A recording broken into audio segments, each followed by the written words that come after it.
2, 3 start. By reply dated 17 to 1994, the appellants contested the claim of the department in the show cause notice on the ground that, in terms of the Madras High Court judgment in the writ appeal, they are entitled to adjustment of any money credit accrued to them while clearing the final product under notification 45/89 stop.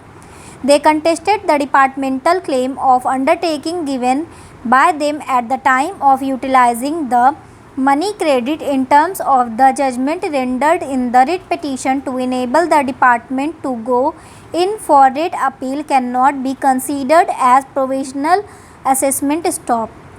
They stated that the High Court had categorically held that they were entitled to avail the money credit accrued to them and they were entitled to adjust the same at the rate ₹900 per MT apart from claiming the benefit of ₹1000 per MT as per notification 45/89 stop. They contested the revenue's plea that money credit earned by them under both these notifications issued under the rules cannot be regarded as separate and independent as incorrect stop. They stated that both the notifications 25/87 and 45/89 are independent from each other and were for different purposes stop. They stated that the money credit which were there in their account can be utilized for clearance made for final product under notification 45/89 and in this regard relied upon the judgment of the Karnataka High Court in the case of Modern Mills Limited, wherein on the same point the High Court had clearly clarified that party can utilize the benefit under notification 45/89 in addition to the accumulated credit accrued to them under notification 27/87 already earned up to the date when it was rescinded stop. They stated that the judgment rendered by the Madras High Court in writ appeal is binding on the department and the question of not giving effect to the judgment by issue of show cause notice does not arise stop. The pleas were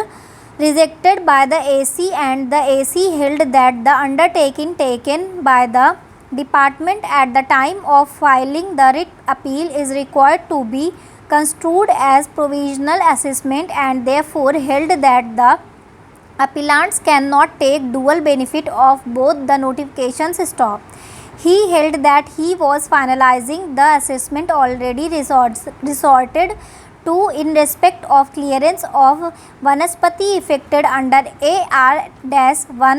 dated 24/4/1992 to 174/92-93 dated 31/12/1992 by regularizing the utilization of credit to the extent of ₹7,33,695 out of ₹16,86,733.13 rightfully earned by them stop. Further, under notification which dated 27/87 which was outstanding as on 25/8/1989, that is the date of rescinding of notification 27/87 dated 1/3/1987 and which credit could not be utilized during the period from 28/8/1989 to 31/10/1989 in respect of ₹7,33,695 MT of Vanaspati cleared during the said period. He demanded payment of excess utilization of credit to the tune of ₹9,53,041.13 under Rule 9 of the CE Rules 1944 stop para. The collector (appeals) also rejected the